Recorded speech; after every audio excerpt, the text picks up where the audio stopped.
Hi, everyone, and thank you so much for joining the Darien Library for this terrific event tonight. Dylan Thuras and his latest book, Gastro Obscura, A Food Adventurer's Guide, great holiday present, really fun book, and we are so lucky to have him. It just pubbed, and we are one of the first people on his tour. Dylan is the co-founder and creative director of Atlas Obscura and co-author of the #1 New York Times bestseller, Atlas Obscura, An Explorer's Guide to the World's Hidden Wonders. That is a tongue tire. He has been a correspondent for NPR's All Things Considered, as well as a guest on CBS Sunday Morning and Science Friday, and in the New York Times, The New Yorker, and Men's Health.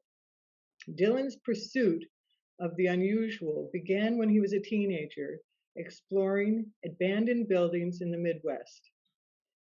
That eventually took him to Budapest, and he and his wife, Michelle Ennemark, explored and wrote about the region. He lives with Michelle and their 2 children in New York's beautiful Hudson Valley. Cecily Wong, who is not with us this evening, is a writer at Atlas Obscura and an author of 2 novels. She has co-written this book with Dylan.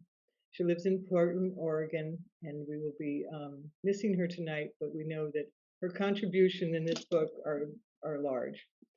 I'd also like to thank the library, the Friends of the Library, for our wonderful support for all these programs. Without them would not be possible.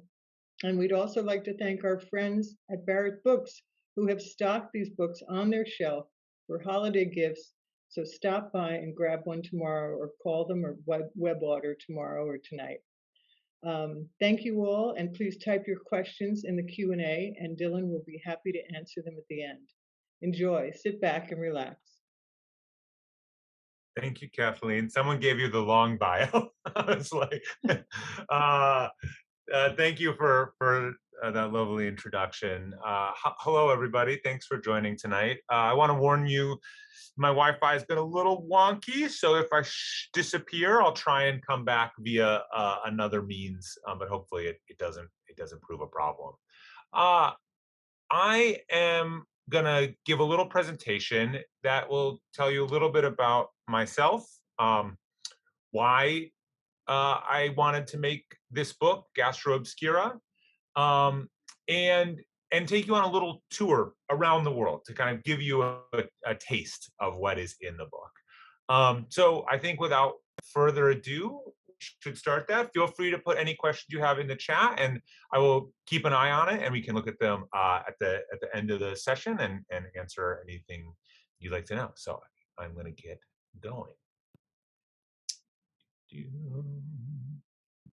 And ta-da! Hopefully you are seeing my screen. And hi, hello, hi. So I'm going to start by telling you a little bit about myself and actually about my co-author, Cecily. So I grew up eating this. This is a jar filled with vinegar, sugar, onions, peppercorns, dill, and a bunch of cut up fish. It is delicious. I ate it all throughout my childhood. I still, and also I would do this every summer. My family would pack up the car and we would go watch people's faces get carved in 90-pound blocks of butter because that is a normal thing that people do. Does anyone have any guesses about where I grew up? If anyone has any guesses about where I grew up, they should put them in the chat now. Pickled fish, giant butter sculpture heads. Yes, yes. These are all excellent guesses. These are all very good. Minnesota is the correct one. So the Upper West Side, famous for its butter sculpture. Minnesota is exactly it. You guys hit it on the head. I grew up in Minnesota. And that's because you can tell this by a couple of clues. One, my family's primarily Scandinavian, immigrated to the Midwest, brought foods with them from Scandinavia, like pickled herring, lefse, and of course the often maligned lutefisk. And the region was also a huge dairy producer. Yes. The region was a huge dairy producer, so Minnesota State Fair liked to show off its abundant dairy with these butter sculptures. Meanwhile, my co-author Cecily grew up eating these. You might describe these as a type of spam sushi. It's a piece of spam on a piece of rice wrapped in a sheet of seaweed. And where Cecily is from, you can buy spam musubis everywhere. Gas stations, convenience stores, they're basically sandwiches. And that's not the only thing she grew up eating. She also ate a lot of this, what her family referred to as a salad. It's macaroni noodles doused in mayonnaise dressing and left to set up in the fridge until it is thick and scoopable. Does anyone have a guess of where? Yeah, Mia, you are on it. You are absolutely right. Cecily's family is from Hawaii. Her great grandparents came to Hawaii from China in the early 1900s, settled in Oahu, and her grandparents all still live there. She eventually, as a kid, her parents moved her out of Hawaii to here, to Oregon, the land of pickles, but they brought all of their food traditions from Hawaii with them. She also actually, we found that we had this commonality in our childhoods, which is that we both grew up with very dairy heavy vacations. So while I was watching women being carved into giant butter sculptures at the Minnesota State Fair as part of the Princess K of the Milky Way competition, Cecily was going here to the Tillamook cheese factory where you could just stand and watch giant blocks of cheese get moved around and eat ice cream at the end. So that sort of connected Cecily and I. The other thing that connected our culinary experiences as kids. So they both had very questionable ideas of what a salad is, because while Cecily was eating macaroni salad, I was busy eating something called cookie salad, which is one of the very, I think, I was going to say famous, but infamous is probably the right term, dessert salads that come out of the Midwest. So this is fudge cookies bathed in buttermilk, instant pudding, whipped cream with sometimes oranges and bananas on them. So very, very questionable ideas of what a salad is in both Cecily and my childhood. But we wanted to bring this up. This is Cecily, this is me, this is us, like, we're authors. But we wanted to start with our food backgrounds because, as you could see by just citing two dishes, people were able to place us in the world very quickly, place where our families came from. And that's because food does this incredible thing. It ties all of us to place, to heritage, to history, even when we don't realize that's happening. Food can tell you where Cecily and I are from, and it can also transport you to another world without ever leaving your kitchen. And this is exactly what we want to do with Gastro Obscura. Gastro Obscura is not just a collection of foods, but of forgotten histories, endangered traditions, incredible experiences, culinary ingenuity, the entire world over. It contains nearly 1,000 entries that span the entire globe. And as often as possible, we try and tell you exactly how you can experience these things for yourself. To give a little bit of background, this all started farther back. It started over 10 years ago when my co-founder, Josh Foer, and I started a website called Atlas Obscura, basically as an art project to create this map of the world's hidden wonders, foster a sense of community with people who wanted to travel in a different kind of way and discover new, interesting, unusual places, places with like really rich stories that weren't necessarily being told. And so we began in this way as a map. Eventually, we published a book in 2016, and it contained places like this. This is the Gates of Hell in Turkmenistan, which is a 300-foot wide hole in the middle of the Turkmenistan desert that has been on fire for over 50 years. It is the result of an industrial accident where a drilling rig basically fell into, accidentally created a hole in the desert, collapsed in on itself, and then they lit the hole on fire. It is burning currently as we speak. And also places like this. This is a visit I made a number of years back to a place called the Teshwachaka, also sometimes known as the Last Incan Bridge.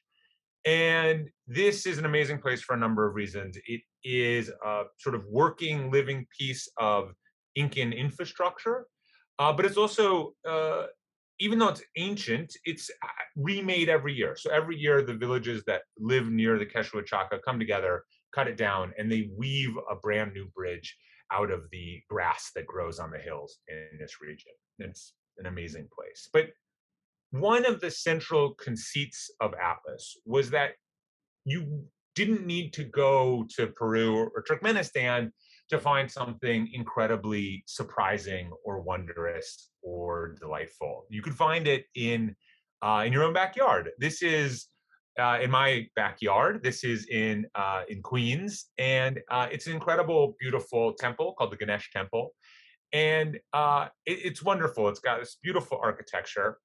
And part of the idea was that the sense of wonder and surprise can be found wherever you're willing to look for it.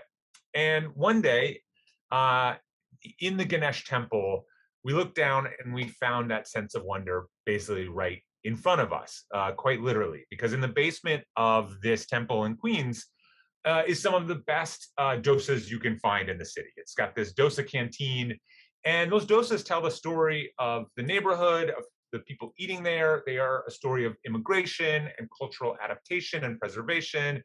And it's one of the beauties of food. If you pay attention to it, it can tell you a story about where you are in the world, but also about where everyone else there came from around the world, and how all of those things interconnect. On our plates and in our bowls and in our cups are the world's history, cultures, natural resources, human ingenuity, and they all collide to create these incredible stories of place. So about 40 years ago, we started Gastro Obscura. It launched in 2017, and like Atlas, it started as a user-submitted site. So we asked people basically, here are the incredible food stories that we know, but we want to hear about what you think is incredible around the world. And one of the things we found right away is that we are all deeply interconnected by our personal food tradition. So if you take my pickled herring that I grew up eating, you'll find that there's a version of this in almost every culture. In Japan, this is shimasabe. It's sort of a quick pickled mackerel in wine vinegar, and it's usually eaten as sushi. This is in South and Central America. It's kind of a cousin of ceviche called pescado en escabeche. And you find actually versions of this everywhere from all across Latin America, Spain, the Philippines, Jamaica. This is a dish that really can be found in most of the world, and has roots all the way back to the Roman era. And in South Africa, you'll find another version of a pickled fish dish, which is the Cape Malay pickled fish. It's said to have originated with Malaysian fishermen who were brought to the Cape as originally as slaves, and worked later as fishermen, and used pickling to preserve the fish as long as possible.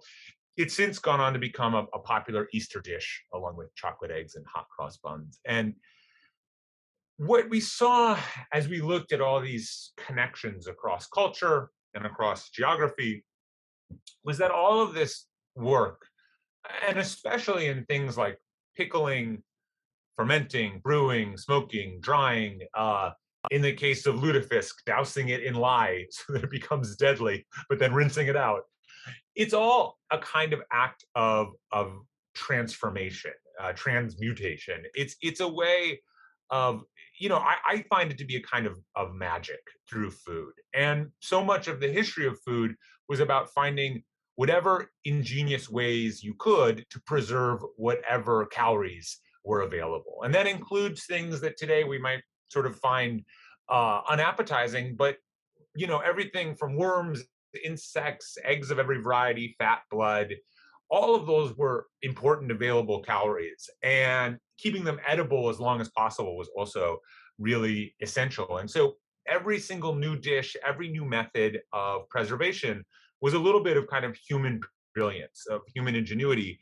And occasionally, sometimes these things were devised really just to stay alive, but more often than not, something delicious was created in the process. We sort of naturally, by culinary evolution, tend to find our way to deliciousness. Not always, but mostly. there are other forms of transmutation and transformation in food as well. A good example of this is spam. So this is, like I said earlier, something that Cecily grew up eating. And the reason that Cecily grew up eating it, and it was such a popular Hawaiian dish, is that this was an example of the kinds of transformation that happens when two food cultures crash into each other. So spam is also at its heart a preservation technique, and it meant that it could travel, and it traveled very well with soldiers who showed up to Hawaii for World War II. But since that time, spam has essentially become Hawaiian. Uh, the people of Hawaii adopted spam to suit their cuisine, reinvented it in new ways to make it their own. And today, Hawaiians eat more spam than anyone. They eat 7 million cans of spam a year, about 7 cans per person. And you can see the love of spam very clearly in the Spam Jam, where each year about 35,000 spam enthusiasts come to Honolulu to eat spam in almost every form imaginable. Spam fries, spam pastries, macadamia nuts covered in powdered spam. It is a spam extravaganza. And Cecily has been here and can speak very delightfully about the many spam related things that happen there.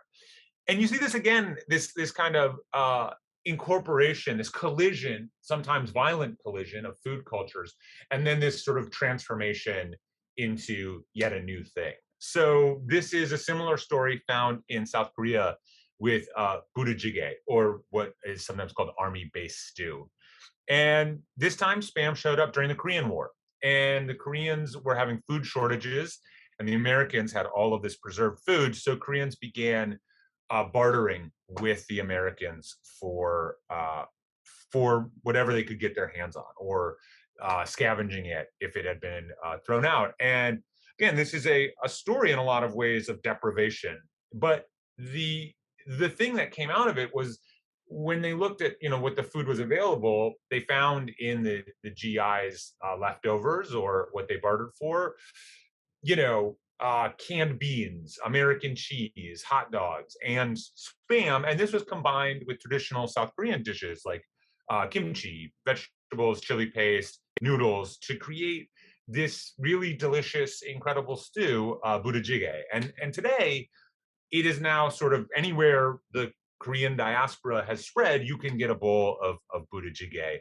And it's been elevated to sort of a high class cuisine, though it has very really humble roots. And spam, of course, connects back to me. Spam is from Minnesota, and it was invented there, and it's home to the Spam Museum in Austin, Minnesota.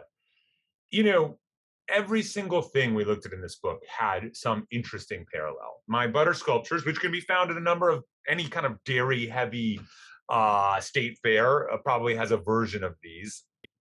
We have a bit of in the book about the sort of original butter sculptress, and she became like a star. She carved butter for 2,000 people in the late 1800s. Anyway, but what I didn't realize is that this isn't a purely American tradition either. So this is Tibetan butter sculpture. These are made out of yak butter and goes back hundreds, maybe thousands of years. And they add mineral pigments to these. So as you can see, they create these incredibly beautiful, colorful sculptures. It's part of a whole yak butter festival that these are often made for. And at the end, they're fed back to the livestock in a nice kind of Buddhist cycle.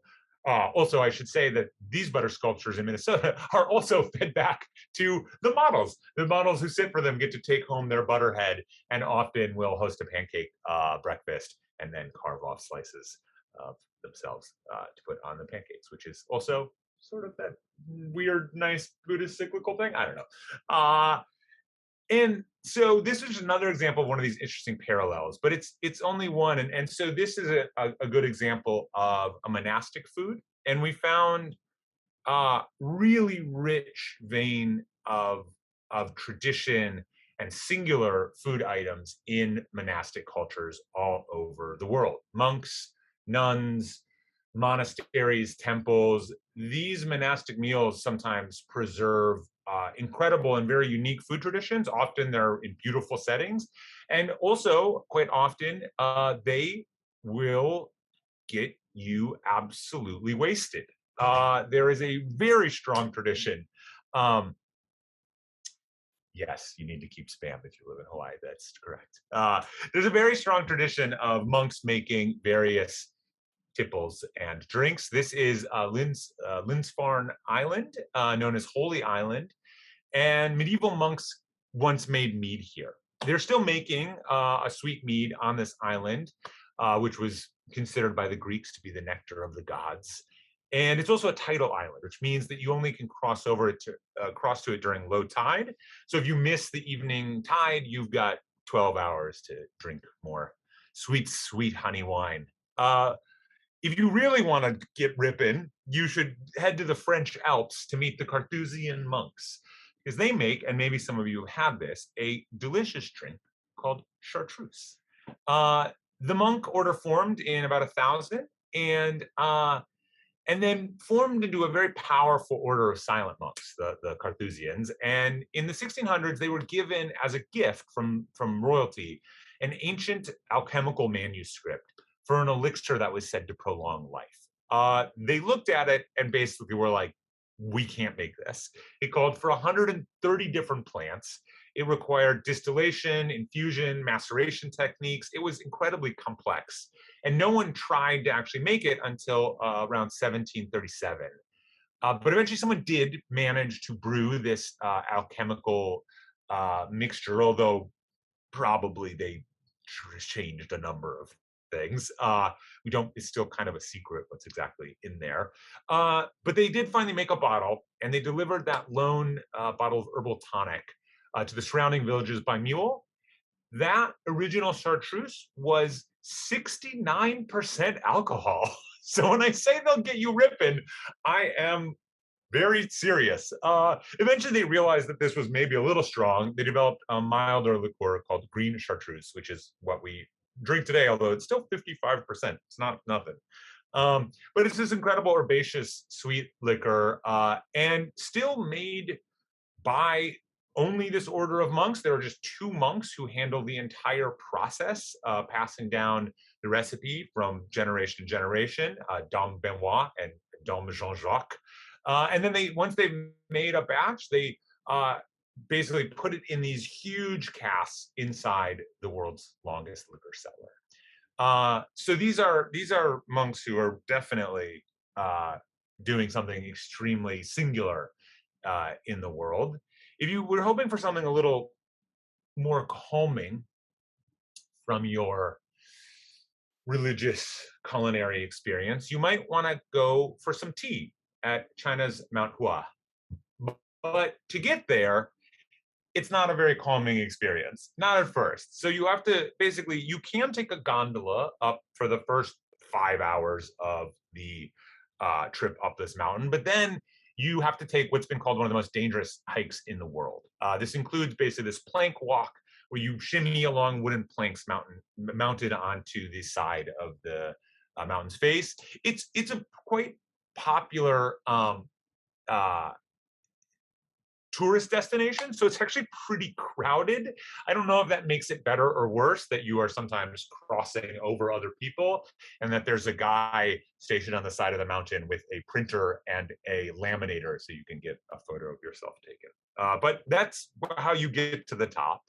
Once you do get there, 7,000 feet up in the air, there is a Taoist temple with a small tea house, and you're rewarded with a cup of tea and a really stunning view. And people say the elevation makes the tea taste especially good. Another traditional temple culinary food is here. It's a Lengar service at a Sikh temple. And so Lengar is basically the creation of free food given to anyone regardless of race, class, background, anything. The idea is just you deserve to eat. And so this Sikh structure is this incredible, beautiful temple called the Golden Temple. And it has been doing this for 150 plus years on and off. And and it serves between 50,000 and 100,000 meals every single day. What that means is that there are enormous rooms dedicated to making the food for everybody. So there is one room where volunteers sit in huge circles and just chop vegetables for the vegetarian stew. There's another room where the cooks cook the stew in these giant wood-fired vats with huge wooden spoons the size of literally like oars. And there's another room just for making dal, the lentil curry, and it requires its own building. It requires basically a fire hose and 28,000 pounds of lentils a day. It is one of the truly astounding, great culinary feats in the world. If you jump over to Ethiopia, you'll find this incredible church. This is one of the famous, rock churches, which has been carved basically directly out of the rock itself. Built in the 5th century, a swarm of bees settled inside of this church, and there are actually a handful of other churches that also have bee colonies, and they've been tended by a continuous succession of priests. There's 3 churches where they've got these bee colonies, and there's an interesting connection because the city that this church is in was named is called Lalibela, which is the name of the king, King Lalibela, and his name translates to the bees recognize his sovereignty, because there was this connection between King Lalibela and the bees, and there still is this active connection. It's not just that bees have hives here, but they actually once a year the holy honey is gathered up and used as medicine. So it's dispensed by the head clergy to treat skin, abdominal, even psychological conditions. It's sort of given out as a kind of religious healing experience. What's interesting is that in another example of sort of parallelism, it's also not the only honey that sort of crosses this barrier between the religious and the delicious, or the mystic and the what's a good masticable. This is you can find even another example of this, and one thing we definitely noticed is that there's really no line between food and medicine and drug. Basically, there's on one end there is food, on the other end there is poison that will kill you dead, and in the middle is all kinds of stuff: medicine, drugs, all sorts of ceremonial experiences. And one place where this is true is this other honey found here in Turkey. So this is near the Black Sea, and on these hills, great fields of rhododendrons grow. And there are hundreds of types of rhododendrons, but a few contain something called a granotoxin. And it is a neurotoxin that, when is basically collected by bees and distilled in the honey, makes the honey psychedelic. And people have been cultivating this type of honey called delibal, or mad honey, for literally millennia. And in smaller doses, it's also used as a folk medicine. It's pretty bitter. It's usually got a dark hue to it. And it's used to relieve diabetes, hypertension, gastric pain. Again, used as a kind of long-standing folk medicine. More than a tablespoon, things get a little dicey, and it can cause nausea, numbness, hallucinations. And this was used actually to great effect. And this is how we know, part of the reason we know this has been going on for at least 2,000 years, probably more, because in 67 BC, the Roman Emperor Pompey sent a huge army of Roman soldiers into this area of Turkey to defeat King Mithridates. And he refused to submit to the Roman Empire. And so, along as the Romans, this enormous group of Romans, our soldiers, are marching into this area, they find something interesting along the road. They find chunks of honeycomb, and soldiers have been marching all day. This is an incredibly delicious, sweet treat. They gorge themselves on the honeycomb.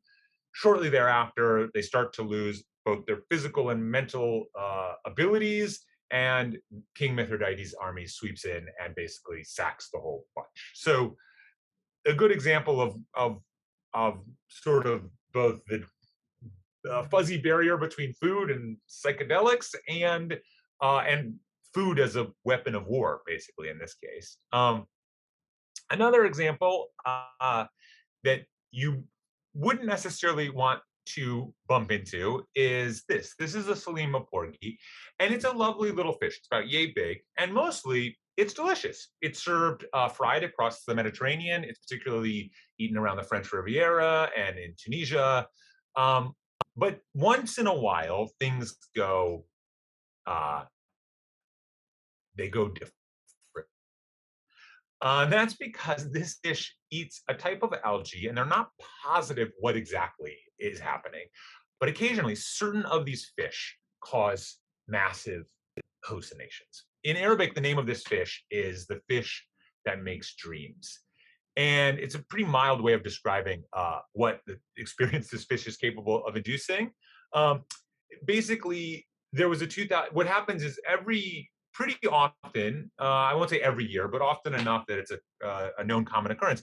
Someone orders this fish, usually in the French Riviera, and then just starts having a very serious hallucinogenic trip. And a 2006 study talks about uh, these two people who this happened to, and one heard the birds talking to them, and the other wasn't able to drive because their car was surrounded with giant spiders. So, uh, and to step back to the Romans just for a second, they also knew that this fish could cause hallucinations, and of course, being Romans, they ate them for fun.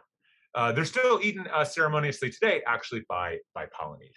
So, what is sometimes an accident is other times a ceremony, is other times a weapon.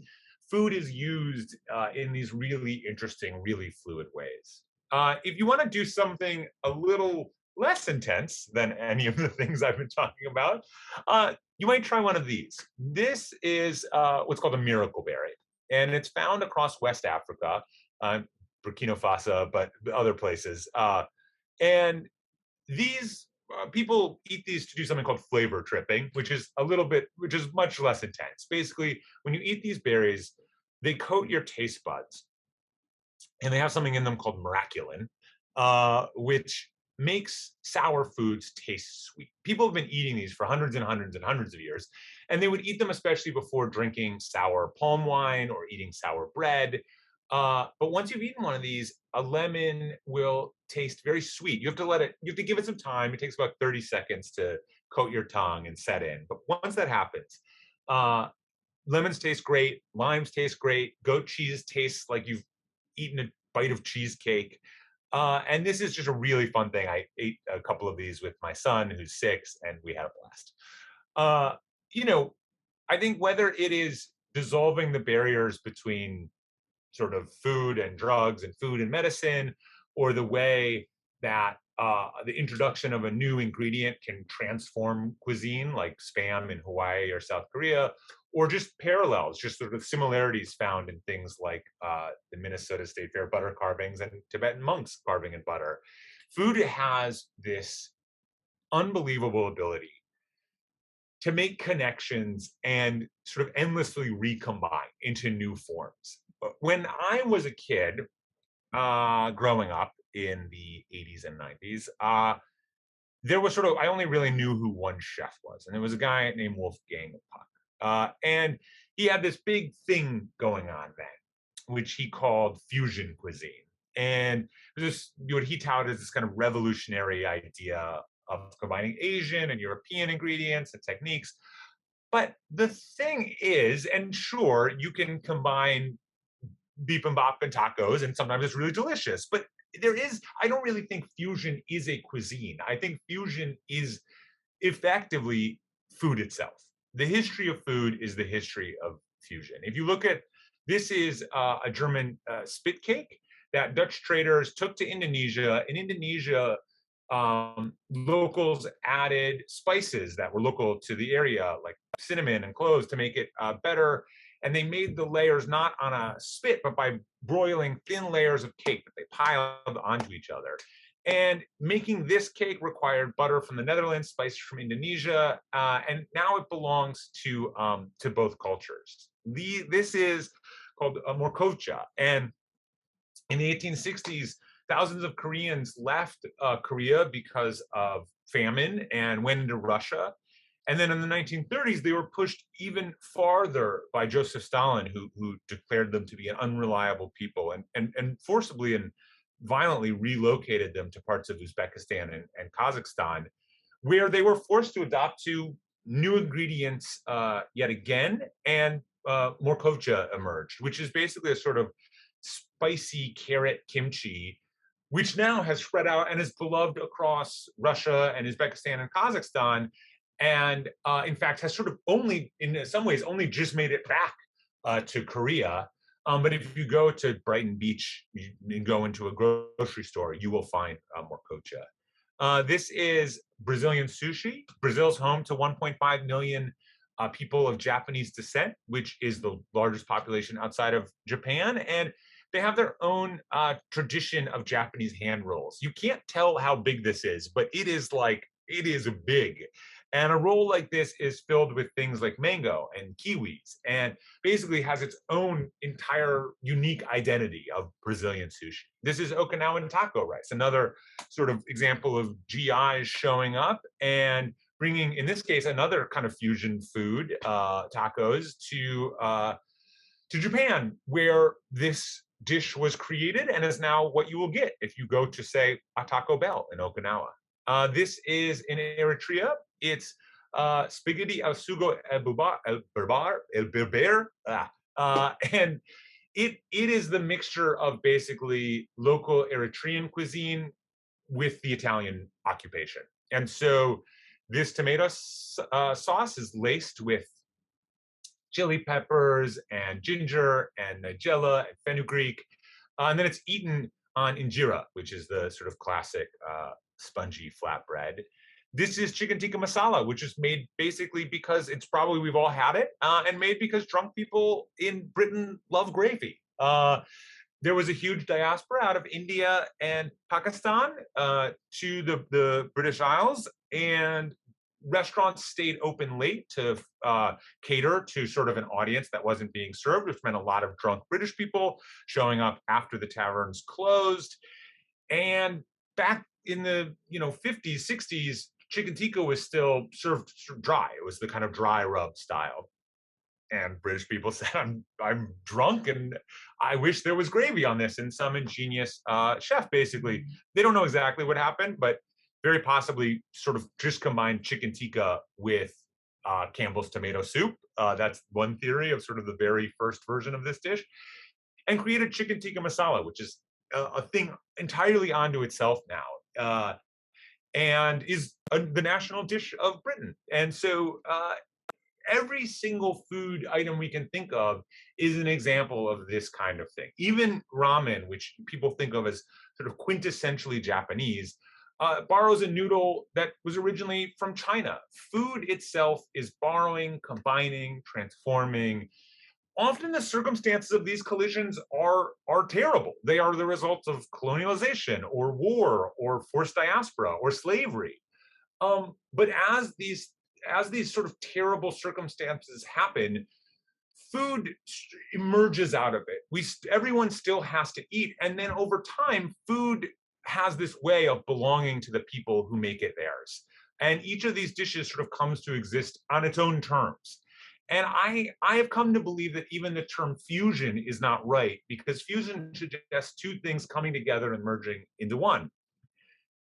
And forgive a sort of nerd analogy, but I think fission is the much more accurate term, because fission is where one thing smashes into another and multiple new things are created. And you have more in the end than what you started with. And I think that, for me, is really the history of food. Sometimes these collisions are violent and terrible, but then out of them comes many new things, which become owned by the people who sometimes were the sufferers of the tragedies or circumstances that created them. So, whether you are visiting a sourdough library in Belgium, which has 130 different sourdoughs, each fed their original wheat and kept alive, and it's basically a zoo of sourdough microbes, or getting a full pecan pie from the pecan pie vending machine in Texas, or eating A dish of ice cream topped with Zanzibar spices at this island restaurant in Tanzania. Gastro Obscura was created because we believe that wonder can be found wherever you're open to searching for it, and especially sitting right in front of you, waiting to be eaten. So we hope that you will dig in. And that is my little world tour. So I hope that gave you a sense of what the book is all about. Um, and I'm really happy to answer questions. I have not tried germ noodle. What is it? I don't know. Here, I'm opening up my, let's see if I can see your chat. There we go. I don't know. I've never tried. Yeah, I don't know what that is either, but you would know better than I, for sure. One would hope, and yet there are new surprises to be found. Really, I mean, this is one of the things you realize immediately in working on. It's a wonderful kind of building. Oh, okay. On a book like Atlas Obscura or Gastro Obscura, on both of those projects, I mean, the Atlas website is now 22,000 places, and the gastro section is maybe 2,000 places, and foods and ingredients, and there's a sort of infinite scale. You never run out of things to find. Yeah, do you want to address these questions, and I can give you some questions after this that people sent in? Sure. So far, their only questions are sort of down here at the bottom. Everything else is comments. Okay. I've been keeping an eye on it. Comments. Okay, well, let me, someone wrote in about the oyster vending machine on Ile de Ré. I mean, that sounds wonderful. Is there a question about it? It Just does someone exist. wrote in, it sounds great, and what do you have to say about it? Well, I'll tell you something really exciting we're doing that we're premiering tomorrow, actually. So tomorrow in Union Square in New York, which is a little too far for you guys, but we are premiering what we're calling the world's most unusual vending machine. So it is a real vending machine. It has about 30 different things in it, everything from heritage sourdough starters to miracle berries to interesting mustards, and you can buy the book out of the vending machine too. And so it's the kind of us putting our money where our mouth is. So we'll be at Union Square, then it's going to go to Chicago, and then it's going to Portland. And that's tomorrow, or this and Saturday? it'll be in Union Square tomorrow from 2 to 5. That's awesome. I didn't know that about the vending machine being invented in ancient Greece. That's very interesting. Ancient Greece was very into sort of automata, and lots of little machines. So it would make sense that they invented it. You Do you may know what have they answered this earlier. Someone asked, how long to research and write? Go ahead. So Gastro, my internet connection says it's unstable, but hopefully it holds. Gastro Obscura took about 4 years from start to finish. Yeah, A lot of work. about 4 years. The first Atlas book took about 5 years, so it's a big process. It's a lot of collecting an enormous amount of material. Some of it's sent into us, some of it we go and find ourselves, and then selecting what we think is the most interesting and kind of mapping it geographically across the world. Yeah. Someone asked, how did you divide all the work, or did you garner lots of information from your audience? So it's a real multi-step process. So there is the part of sort of reaching out to our community, which they send in a bunch of tips basically, and then we have editorial staff who writes that up. There's also that editorial staff also writes original articles too, and so I worked with Gastro in both sort of selection of article choices and entries about ingredients and that kind of stuff. And sort of after we did that for a year and a half, maybe, Cecily and I started sort of going through that material and just scrapbook come up in your research. Yes, we talk about the very contentious New Jersey pork roll versus Taylor's ham issue, which is a kind of scrapple family. It's not scrapple, but it's in that family. And there's a thing. I'm quite familiar. It's I think of the spam and pork roll and scrapple all together. Anyway, so yeah, we Cecily and I then basically went through that, mapped it to the whole world, and then saw, okay, here are our holes, here's where we want to go and try and, find out something, or here's where we need to dig further on this story. And slowly we kind of build the whole book that way. And then we divided up writing. There's a couple other people, actually, if you open the book, who are also thanked on the first page: Rachel, Annie, Sam O'Brien, all members of the Gastro Obscura team. We all took different sort of entries to work on. Cecily did a ton of work on this book, and I wish she was here because she deserves just a true round of applause. And after about 2 years of writing, we had a book. We spent time designing the cover. We postponed the book because of the pandemic, but here we are. It came out as of yesterday, and so far it seems to be finding an audience. So it's very exciting. One of the things I read when I was going through your galley was the information about the Brooklyn Grange, and now that you have the vending machines coming to New York, maybe people should do a field trip and go there also. Yeah, that would be the Brooklyn Grange is awesome. And so it's not the only one, but it's a rooftop farm. There's a handful of them, but the Brooklyn Grange is really big. It covers, I think, 5.5 acres. And it's one of the largest rooftop soil farms in the world. It produces like 100,000 pounds of produce. So it's cool. It's a great visit. It's a really good one to go and check out. Yeah. That sounds fun. Let me see what else. Well, someone had asked about the weather changes with the Corn Belt, which might be too long to address, but the fact that there's so much corn growing, and I guess it's changing the climate. Yeah, that is, I probably know as much as they do, which is like what I've read in the New York Times. Yeah, it seems that they're anywhere where there's like an enormous monocrop, it has the potential to change the climate. I mean, that's true also in places where they're growing like tons of palm oil, because as you cut down all the trees to grow palm oil, you basically change the environmental dynamics. I don't know if it's to the extent of altering weather patterns, but it's easy to see how things working on the scale of American corn production would do that. I think there's a question in the chats. How do you source and verify for material? Or did you answer that? There's a whole process. So, I mean, the quick answer is like journalists do on anything. We look for multiple sources.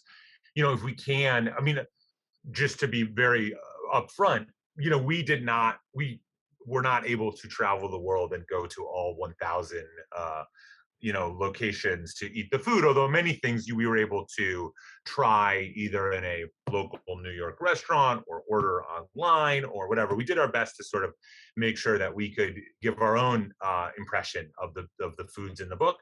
But then otherwise, it's just classic reporting. It's calling, it's synthesizing other journals, like academic journals, that kind of stuff. Someone asked, do you have a favorite food or a favorite country of food? Good question. That's a good question. That's always a hard question. I mean, I spent 2 weeks not that long ago in South Korea, and I am a big fan of Korean food. And my kids, who are 4 and 6, came with me, and they also actually seem to like manage pretty well, considering that it's not necessarily like a food for American child's palates. It's kind of spicy. A lot of it has a decent amount of spice to it. So Korean food is really up there. Vietnamese food is up there. Mexican food is up there. Asking to choose a single cuisine is like nigh impossible. I know. It's like, what's your favorite color? Yeah. And I don't know that I have a favorite food item. Again, it's sort of too great. To reveal maybe too much, I'm definitely a fan of many of the drinks in the book, including Chartreuse, including mead, including a drink that is much maligned by most of the country that knows about it, called Malort. It's very popular in Chicago. Has anyone ever had Malort? Jepson's Malort? You go to Chicago. Yes. Yeah, okay. If you go to Somebody Chicago said yes. and you go out drinking, someone cruel will try and give you a shot of Malort. I Ooh. kind of like it. It's very bitter. Some people say gasoline-like Mm. liquor that has a reputation and owned by Jepson's Malort themselves. They kind of say very proudly, "This is not for everybody." But I like it. So I like the booze in the book, is what I'm saying. Um, someone was asking about the fact of the Indian lunch delivery. Is that a predecessor to Grubhub? Huh. Yeah, I mean, definitely. And frankly, like way more efficient than Grubhub. Like the system of bringing lunches there is profoundly effective and really makes like an efficient use of sort of people and ways of moving food. Like I would say it is a superior format to Grubhub. Somebody asked, "What is this? Does Scrapple come up in your research?" I saw that. That's where I was going off on the Oh, like side tangent about New Jersey's pork okay. roll versus Okay. Taylor ham. There, there's a sort of a family of meats that are in the Spam scrapple. The reason it can't be called Taylor's, or the reason it, what is it? It used to be called Taylor's ham. It was invented by a senator named Taylor, and then they said this isn't a ham. You can't call it ham anymore, and so it became pork roll. But these are all in kind of a mushed meats mashed together Right. category. And that's what Scrapple is too? Yeah. Scrap and Scrapple is truly like is kind of the ends and bits and bobs. But it surprisingly pretty good. Maybe the last story, which I think many people know, but maybe not, is the Pimento. What is it? Pimento Gate at the Masters golf tournament. How Yeah, was that? it's a good one. So the pimento cheese sandwich is, probably most associated with the Masters tournament. And the thing that happened is only one guy made it. He was like the pimento sandwich guy. And he did this for almost 50 years up until the late 90s when basically he went to renew his contract and he wanted I think he wanted more money or something happened. They wanted him to give up his recipe and basically he said no, screw you, you're not getting it. I'm going to go to my grave with the pimento cheese sandwich recipe. And he did. And so someone tried to recreate it, but basically everyone since has said this is not the right pimento cheese sandwich. And for considering that the Masters has this reputation of basically being perfect, that like a giant tree fell the night before the golf tournament, and the next day you couldn't even tell it existed. Uh, the pimento cheese sandwich has been a real thorn in their side. I love a Oh good my. cheese sandwich. I think they're great. I like pimento cheese. Another person said, "What's your favorite food festival?" I haven't been there, but I would love to go to the Monkey Buffet Festival in Thailand. Monkeys are a symbol of luck and prosperity, and it's a giant pile of fruit given to the monkeys, and it's a real festive party atmosphere. So I would love to go there. Yeah, I saw that. That's a little frightening to me. Maybe we can do one more question. Let's see. Have you ever eaten at the underwater restaurant in Norway? No, I would love to. That's definitely high on the list. Yeah, Yeah, vending machine will be there for I think 3 days starting tomorrow. It's actually already there. It was getting set up today. I will be there from 2 to 5. oh, great. With your Like books, I hope. signing books. Yeah, exactly. All right. Well, let me remind you all this is an awesome holiday gift, and you will open it up and not close it for hours. So, Dylan, thank you so much for coming to us tonight. And I'm sorry we weren't in person, but good That's luck with the tour. And we can't wait to see how this ends up under everyone's Christmas tree. Thank you for attending. Quickly, I see there are questions in Oh, the quick, question keep and going. answer. There's Sure. just quick questions in the question and answer section that I can answer before we say goodbye. Sure. Gastro Obscura is part of Atlas Obscura. You'll find it on the Atlas Obscura website. So you can go there, and if you go to it and look at places to eat under there, you can actually see a map of all the stuff that's just Gastro Obscura and like a specific location that you can go eat it at. So it's sort of our version of our restaurant guide. Do I have bizarre food festivals I'd recommend? I think I would choose the Monkey Buffet Festival. Which country would I say has the spiciest food? That's a really hard question to answer. Personally, like India has some incredibly spicy dishes, but so does the Caribbean. I don't know. Not a possible, because at a certain level of spice to it, like it becomes sort of a whole different thing. But there's many great spicy foods out there. The most dangerous food I've ever written about, well, there are certainly some things in the book that'll kill you. You know, I think Selima Porgy, that fish, might be the most dangerous one, because you wouldn't know you were getting into it. It would be a mistake. You just try and have a fish dinner, and then suddenly you'd be in real trouble. And does the book have recipes? Some. It's not a recipe book, so don't buy it for that reason, but it does have a handful of recipes scattered throughout. And what you'll find is that one of the reasons it doesn't have tons of recipes is we found that it was hard to choose a canonical recipe for a lot of these dishes, because they're made slightly differently across whole regions. And to choose one is to a little bit to spurn the other. And what I've ended up doing is, when I'm making some of these things at home, I look up multiple recipes and kind of synthesize them or choose one. But it's tough when you're talking about a food that spans sometimes multiple countries or a large region to sort of say this is the canonical recipe. And so we only chose a few where there was an obvious kind of recipe to include. Anyway, sorry, I just wanted to make sure. No, I am not eating curry. I would do it. Well, you've been great, and I know our audience has enjoyed this and will continue to enjoy it when they pick up their copy. And I can't thank you enough for sharing the evening with us. Thanks for having me, and it was great to talk to you all. I decided sad not to see you in person, but nice to connect with you next online. time. Yeah. For the next one. All right. Wish you well. Good luck tomorrow. Thanks. Bye all.